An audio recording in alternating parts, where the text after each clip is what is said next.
Alright, Shalom. First and foremost, I want to give all praises, honor, and glory to Yahweh Ba'Shem Yahushai, Ba'Shem Rakakudash. Double honors to the apostles and elders of Great Millstone, who rule well and teach well. And peace and blessings to the elect sincere brothers out there that's pushing this word in all truth and sincerity. I'm going to be talking about my first Passover, and I'm going to start by reading Luke 22:15. And he said unto them, With desire I have desired to eat this Passover with you before I suffer.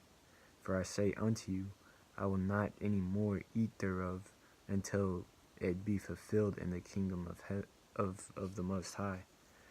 And he took the cup and gave drink, and said, Take this, and divide it among yourselves. For I say unto you, I will not drink of the fruit of the vine until the kingdom of the Most High shall come. And this is really spiritual, because when this was read during the Passover, I couldn't control my tears. And when I was crying, it wasn't like a sad, but at the same time, I don't want to say it was like tears of joy. It was like a bunch of different mixed emotions, because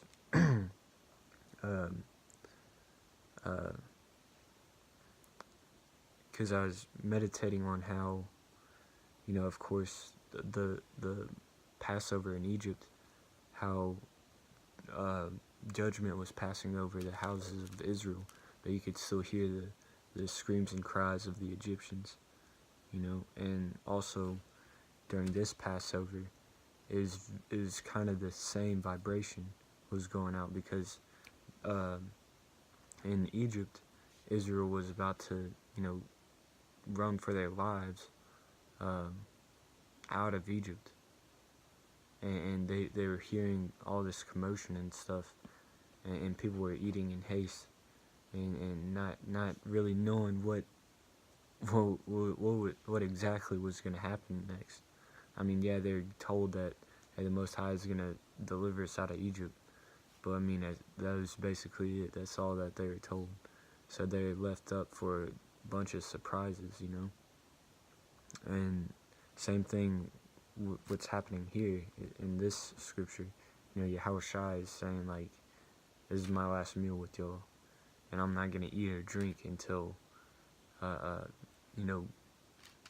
what has to come to pass comes to pass, until, the everlasting kingdom is established. And, when that was read, I just, was meditating on the deliverance from here, and I'll grab that real quick. Jeremiah 23:7, it says, Therefore, behold, the days come, saith the Lord, that they shall no more say, Yahweh liveth, which brought out up the children of Israel out of the land of Egypt. But Yahweh liveth, which brought up and which led the seed of the house of Israel out of the north country, and from all countries whither I had driven them. They shall dwell in their own land. So I mean, we know when Yahushua comes back, judgment is going to be dealt on a whole nother level. It's going to make Egypt look like some kind of amateur thing.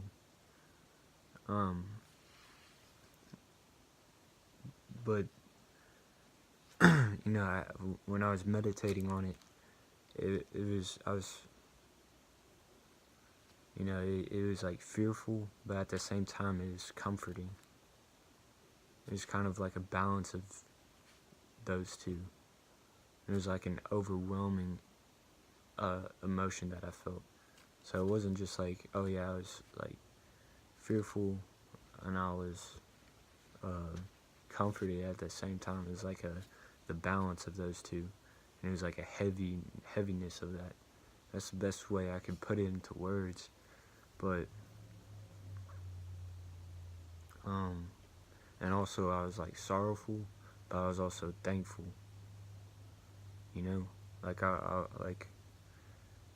Because one thing is that I was the youngest brother in the ceremony, and when the Passover was kept in Egypt, if they didn't do those things accordingly, then the youngest was the death angel was gonna kill the youngest, and that kind of crossed my mind. Like, I could be out there, but instead, like, I'm here keeping the Passover, with my brothers, and it was just like this real heavy spirit, and I'm gonna grab some more scriptures. I'll grab Hebrews 10:31. It says, "It is a fearful thing to fall into the hands of the living power," and that's what I was kind of dwelling upon. Like, if these people knew what was coming, man, they'd fear the Most High. But and I'm thankful that the Most High has given me this wisdom and knowledge and understanding. It says, verse 32, "But call to remembrance the former days in which, after ye were illuminated, ye endured a great fight of affliction." So yeah, it's a fearful thing, but the Apostle Paul is saying, but remember the former days. Remember what the Most High has got you through.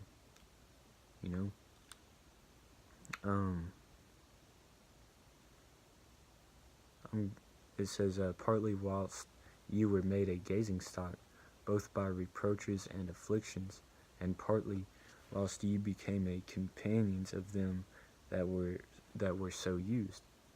For ye had compassion of me in my bonds, and took joyfully the spoiling of your goods, knowing in yourselves that ye have in heaven a better and an enduring substance."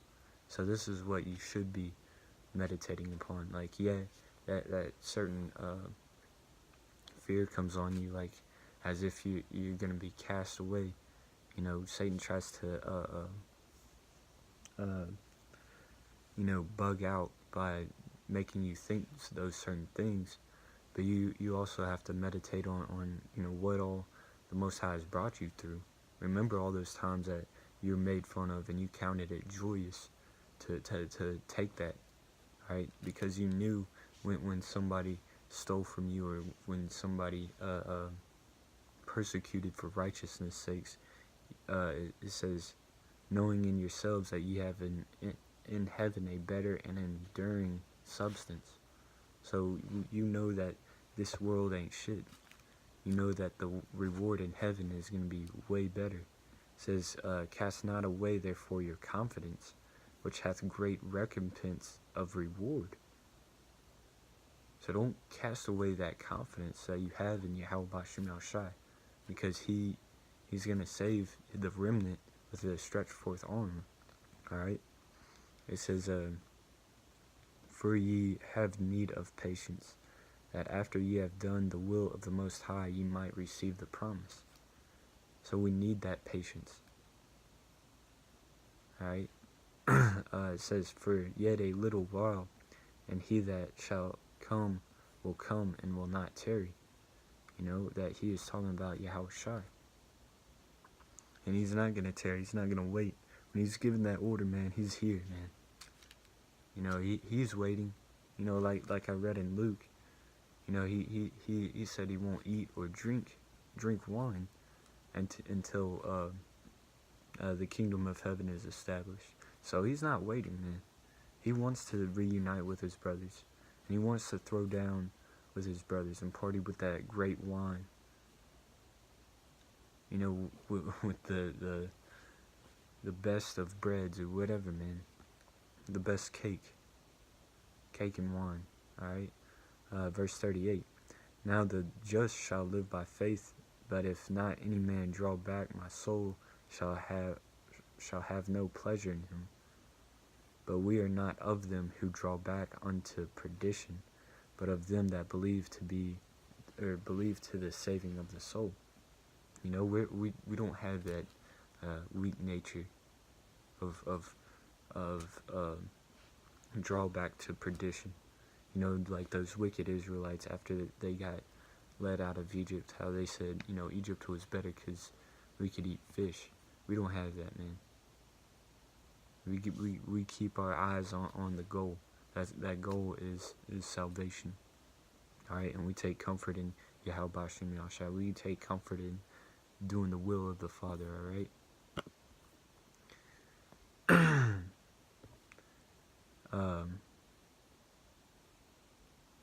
Let's see, this is 2nd Ezra 9:13. It says, "And therefore be thou not curious how the ungodly shall be punished, and when, but inquire how the righteous shall be saved, whose the world is, and for whom the world is created." Alright, so this was an angel telling Ezra. He said, look, man, don't meditate, don't be curious about how the wicked are going to be punished, because you're not one of them.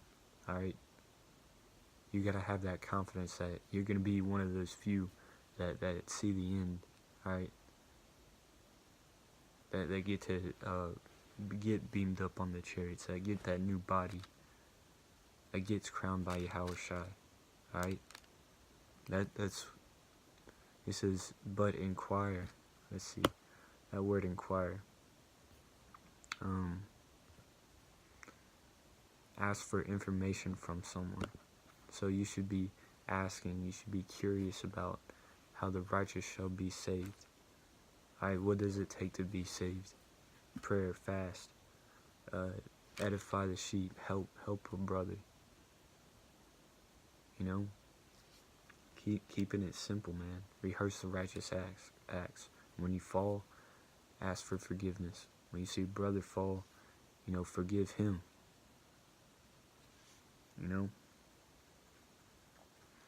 I'm going to jump to 15. It says, "I have said before and now do speak, and will speak it also hereafter, that there be many more of them which perish than of them which shall be saved. Like as a wave is greater than a drop." So yeah, we have that fear of the Lord, knowing that there's going to be way more that you know perish than be saved. And the fear of the Lord is the beginning of all wisdom. And once we get that wisdom, that's how we be stable, man. But this is Matthew 6:34. You know, because getting into that vibration of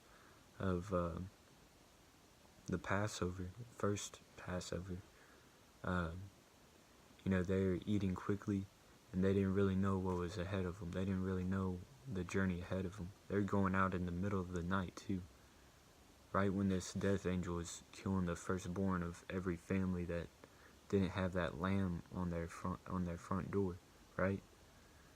And so, you know, the heaviness of that, man. And then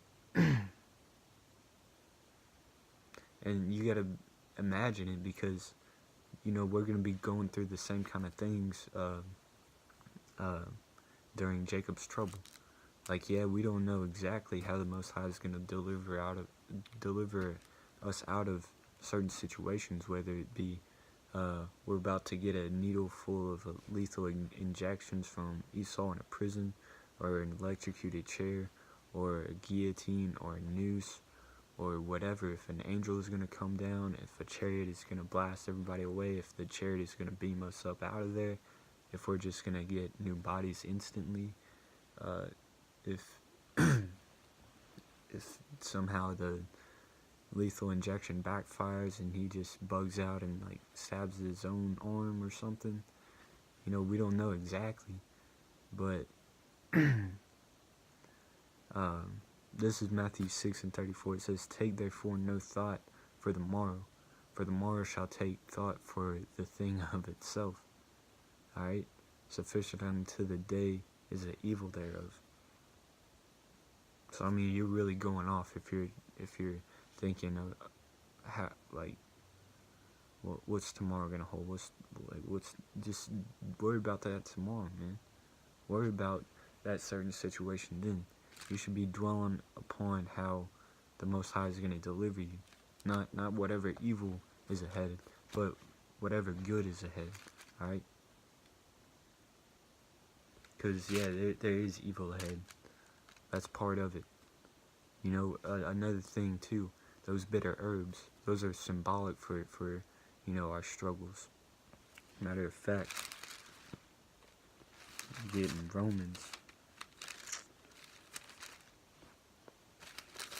Romans 8 and 18.